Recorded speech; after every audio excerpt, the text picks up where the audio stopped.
వి gold trusted gold buyers తాకట్టులో ఉన్న మీ బంగారాన్ని విడిపించి ఈ రోజు ఉన్న మార్కెట్ ధరకే కొనబడును. ఇప్పుడే కాల్ చేయండి. టైం మారుతుంది కానీ సీన్స్ మాత్రం మారడం లేదు. అదే తీరుగా అవమానించడం, సరికొత్తగా ప్రెజర్ పెట్టడం, చివరగా ఆటను వీడేలా చేయడం, ఇలాంటివన్నీ బీసీసీఐకి ఇప్పుడు వెన్నతో పెట్టిన విద్యగా మారినట్టు కనిపిస్తుంది. ఇప్పుడు హిట్ మ్యాన్ విషయంలో కూడా ఇదే స్ట్రాటజీని కంటిన్యూ చేస్తున్నట్టు కనిపిస్తుంది. అందుకే అతడు హర్ట్ అయ్యే విధంగా డిసిషన్స్ తీసుకుంటుంది. ఆసీస్ సిరీస్ కోసం అనౌన్స్ చేసిన ప్లేయర్స్ లిస్టులో రోహిత్ పేరు ఉంది. కానీ అతనుకున్న కెప్టెన్ హోదాను మాత్రం లాగేసుకుంది బీసీసీఐ. అదే ఇప్పుడు ఓ సరికొత్త చర్చకు, అంతకు మించిన మంటకు కారణమైంది. అసలు ఈ బీసీసీఐ బాధ ఏంటి? సీనియర్ లెజెండ్ ప్లేయర్స్ ను ఇలా ఎందుకు ట్రీట్ చేస్తుంది?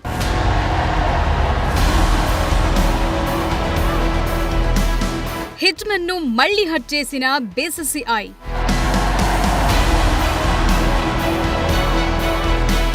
టీంలోకి ఇన్, కెప్టెన్ గా అవుట్.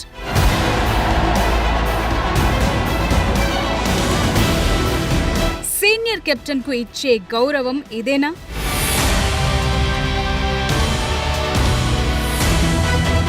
రిటైర్మెంట్ కావాలని చెప్పకనే చెప్తున్నారా? రోహిత్ శర్మకు ప్రతిసారి ఇలానే ఎందుకు జరుగుతోంది?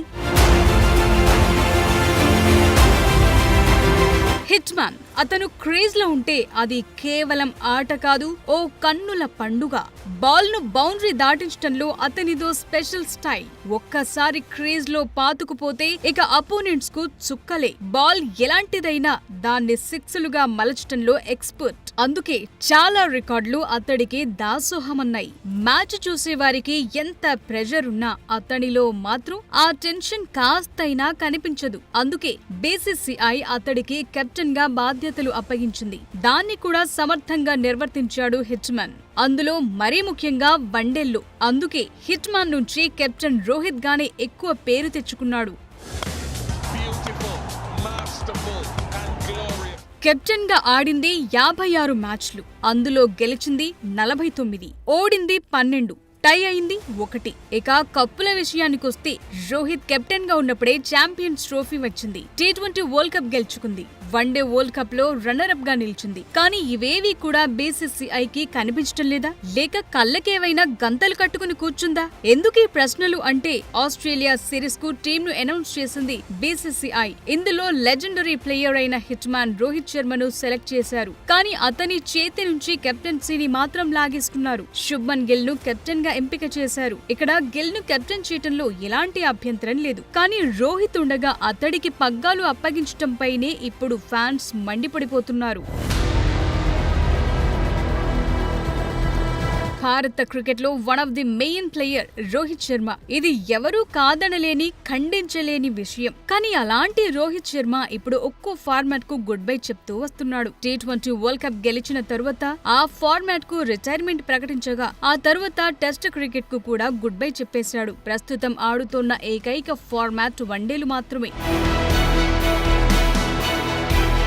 నిజానికి ఫార్మాట్ ఏదైనా అతని ట్రాక్ రికార్డ్ పెద్దదే. టెస్ట్ క్రికెట్ లో 2013 నుంచి 2025 వరకు ఆడిన హిట్ మ్యాన్ 4301 రన్స్ చేశాడు. ఇందులో 12 సెంచరీలున్నాయి, 18 హాఫ్ సెంచరీలున్నాయి. టెస్టుల్లో అత్యధిక స్కోర్ 212. మొత్తం 88 సిక్సర్లు బాదిన రోహిత్ టెస్ట్ క్రికెట్ లో అత్యధిక సిక్సర్ల జాబితాలో 9వ స్థానంలో నిలిచాడు. నిజానికి రోహిత్ శర్మ టెస్ట్ కెరియర్ ఒక ఇంట్రెస్టింగ్ జర్నీ. ఇందులో అతను తన స్టైలిష్ బ్యాటింగ్, లీడర్షిప్ క్వాలిటీస్ తో ఇండియన్ క్రికెట్ లో చెరగని ముద్ర వేశాడు. ఇప్పుడు పరిస్థితులు చూస్తే వన్డేల వంతొచ్చిందా అనే పరిస్థితిని తీసుకొచ్చారు. నిజానికి ఛాంపియన్స్ ట్రోఫీ ఫైనల్ ఫైట్ ముందు ఓ ఆసక్తికరమైన చర్చ జరిగింది. ఛాంపియన్స్ ట్రోఫీ ఫైనల్ మ్యాచ్ తరువాత రోహిత్ శర్మ రిటైర్మెంట్ ప్రకటిస్తారా అనే చర్చ జరిగింది. ఛాంపియన్స్ ట్రోఫీలో ఓడితే మాత్రం వన్డేలకు ఖచ్చితంగా రోహిత్ రిటైర్మెంట్ ప్రకటిస్తారన్న చర్చ జరిగింది. కానీ ఆ మ్యాచ్ లో ఆడాడు, టీంను గెలిపించాడు. గెలిస్తే మన గెలుపని, ఓడితే వాళ్ల కర్మ అని అనుకునే బ్యాచ్ ఇండియాలో ఎక్కువే. దీనికి best example BJT series champions trophy. అప్పుడు టెస్ట్ సిరీస్ ఓడటంతో రోహిత్ పనైపోయింది. వెంటనే రిటైర్మెంట్ ప్రకటించాలంటూ డిమాండ్లు పెరిగాయి. కానీ ఆ విమర్శలకు ఛాంపియన్స్ ట్రోఫీ జైత్రయాత్రతో ఆన్సర్ ఇచ్చాడు. మళ్లీ ఇప్పుడు అలాంటి చర్చే కావాలనే తెరపైకి తీసుకొచ్చింది బీసీసీఐ.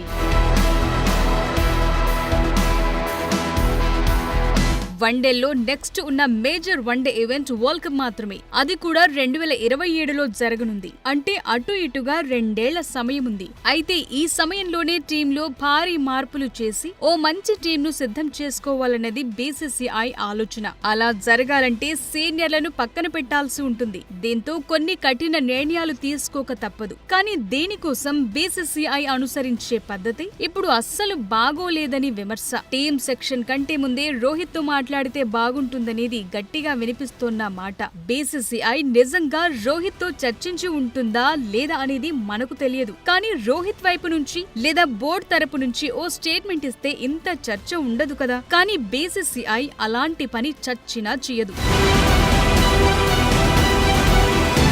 తనలో ఇంకా చాలా ఆట ఉందని, తాను టీంకి అన్ఫిట్ అనుకున్న రోజు తానే ఆటకు గుడ్ బై చెప్తానని రోహిత్ ఇప్పటికే చాలా సార్లు చెప్పాడు. కానీ ప్రతిసారి అతనిపై ఒత్తిడి తీసుకొచ్చేలా కొందరు చర్చను తెరపైకి తీసుకురావటం రొటీన్ గా మారింది. ఛాంపియన్స్ ట్రోఫీ సమయంలో కూడా ఇలాంటి చర్చే వస్తే కోచ్ గౌతమ్ గంభీర్ చాలా స్ట్రాంగ్ గా కౌంటర్ ఇచ్చారు. రోహిత్ టీంలో ఉండటం చాలా ఎఫెక్ట్ చూపిస్తుందని, అది కొందరు అనలిస్టులకు అర్థం కాదంటూ కౌంటర్ ఇచ్చాడు గౌతీ. నిజానికి ఒకవేళ రోహిత్ టీంలో కొనసాగిన కెప్టెన్సీ పగ్గాలు మాత్రం ఇతరులకు దక్కటం ఖాయమనే చర్చ జరిగింది. హార్దిక్ పాండ్యా లేదా శుభ్మన్ గిల్ కు కెప్టెన్సీ బాధ్యతలు అప్పగించే అవకాశం ఉందనుకున్నారు. కానీ ఇప్పుడు ఈ ప్రచారాన్ని నిజం చేస్తూ గిల్ కు పగ్గాలు అప్పగించింది బీసీసీఐ. రోహిత్ రిటైర్మెంట్ విషయంలో బోర్డు ఎలాంటి ఒత్తిడికి గురి చేసే ఆలోచన లేదనే వినిపిస్తోంది. కానీ అది నిజమేనా? ఇప్పుడు రోహిత్ ముందున్న ఆప్షన్స్ ఏంటి? బీసీసీఐ పై ఇప్పుడు ఫ్యాన్స్ ఎలా రియాక్ట్ అవుతున్నారు?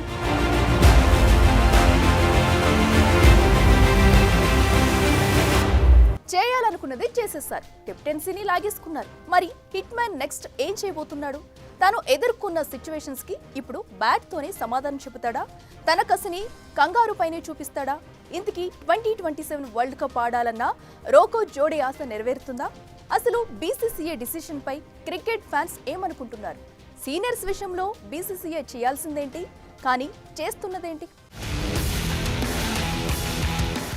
క్రికెట్ కామన్ మ్యాన్ నుంచి కరోడ్పతి వరకు, చాయ్ వాలా నుంచి సైంటిస్ట్ వరకు, ఇలా పర్సన్ ఎవరైనా, ప్రొఫెషన్ ఏదైనా ఆట వస్తుందంటే చాలు కాసేపైనా ఆగుతారు, చూస్తారు, డిస్కస్ చేస్తారు. నిజానికి ఇండియాలో క్రికెట్ అంటే ఓ మతం. కొందరు క్రికెటర్లు దేవుళ్లతో సమానం. అలాంటి స్థానాన్నే దక్కించుకున్నాడు రోహిత్ శర్మ కూడా. అందుకే రోహిత్ శర్మ నుంచి కెప్టెన్సీ లాగేసుకున్నారనే టాపిక్ నేషన్ వైడ్ గా డిస్కస్ అవుతోంది.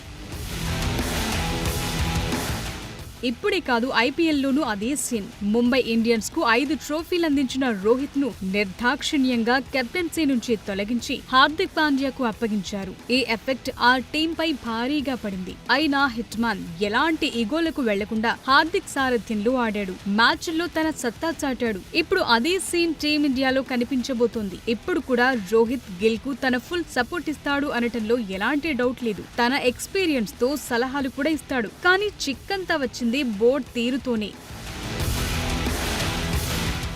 ఫామ్లో లేని వారిని, సరిగా ఆడని వారిని గౌరవించమని బోర్డు ఎవ్వరూ కోరరు. ఎందుకంటే ఎంతో మంది క్రికెటర్లు వచ్చారు, వెళ్లారు. చాలా మంది పేర్లు మనకు గుర్తు కూడా లేవు, ఉండవు. కానీ రోహిత్ అలా కాదు. వన్డేల్లో సెంచరీ చేయటమే చాలా గొప్ప విషయం. కానీ రోహిత్ శర్మ డబుల్ సెంచరీ చేశాడు. అది కూడా 3 సార్లు. వన్డేల్లో ఇప్పటికే హైయెస్ట్ స్కోర్ 264 పరుగులు రోహిత్ పేరుపైనే ఉంది. దాన్ని బీట్ చేసే సత్తా కనిపించటం లేదు కూడా. మరి అలాంటి ప్లేయర్ ను ఇలా ట్రీట్ చేయటాన్ని అస్సలు డైజెస్ట్ చేసుకోవటం లేదు ఫ్యాన్స్.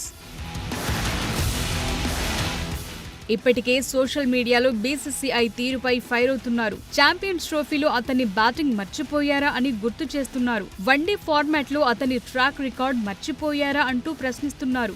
ముంబై ఇండియన్స్ మేనేజ్మెంట్ కు బీసీసీఐ కు తేడా ఏముందని నిలదీస్తున్నారు. అక్కడ 5 ట్రోఫీలు గెలిపించిన, ఇక్కడ 2 ఇంటర్నేషనల్ టైటిల్స్ అందించిన అతనికి దక్కింది అవమానమే కదా అంటున్నారు. 8 నెలల్లో 2 ఐసీసీ ట్రోఫీలు అందించిన కెప్టెన్ ను గౌరవించే పద్ధతి ఇదేనా అంటూ మండిపడుతున్నారు.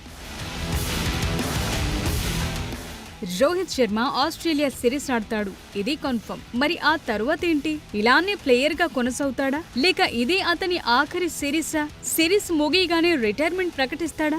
ఇప్పుడు ఇవే ప్రశ్నలు అభిమానుల మెదళ్లను తొలిచేస్తున్నాయి. ఒక్క రోహిత్ శర్మ మాత్రమే కాదు, విరాట్ కోహ్లీ విషయంలో కూడా బోర్డు తీరు ఇలాగే ఉందనే విమర్శలున్నాయి. నిజానికి బీజీటీ తర్వాత ఇంగ్లాండ్ టెస్ట్ సిరీస్ కోహ్లీ ఆడతాడని చాలా మంది అనుకున్నారు. కానీ అనూహ్యంగా అతను రిటైర్మెంట్ ప్రకటించాడు. దేనికి కారణం కూడా ఇన్సైడ్ పాలిటిక్స్ అనే టాక్ ఉంది. కోహ్లీ భవితవ్యంపై కూడా ఇప్పుడు నీలి నీడలు కమ్ముకుని ఉన్నాయి. నిజానికి చాలా ఏళ్లుగా ఇలాంటి డిస్కషన్ ను పెడుతూ వారిపై ఒత్తిడి తెస్తూనే ఉన్నారు. టెస్టుల విషయంలో సక్సెస్ అయ్యారు కూడా. ఇప్పుడు వన్డేల్లోనూ అదే చేస్తారా అనే భయం ఫ్యాన్స్ ది.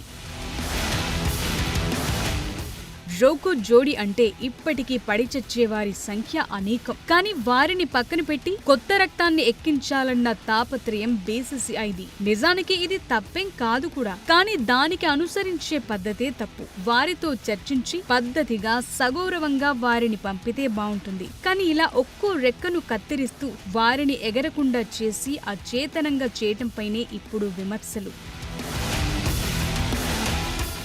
ఒక సక్సెస్ఫుల్ కెప్టెన్ అదే హోదాలో ఆటకు వీడ్కోలు పలికితేనే అది గౌరవంగా ఉంటుంది. కానీ అదే కెప్టెన్ మాజీగా మారి ప్లేయర్ గా తుది ఆట ఆడితే అతని స్థాయిని తగ్గించినట్టే. కానీ వీటన్నింటినీ తట్టుకుని అతను ఆడుతున్నాడంటే ఆటపై ప్రేమతోనే, తనలో ఇంకా ఆట మిగిలి ఉందని ప్రపంచానికి చూపించటానికి. ఈ విషయాన్ని ఇప్పటికైనా బీసీసీఐ గుర్తించాలి. మరో మంచి ఆటగాడికి ఇలాంటి పరిస్థితి ఎదురుకాకుండా చూడాలి.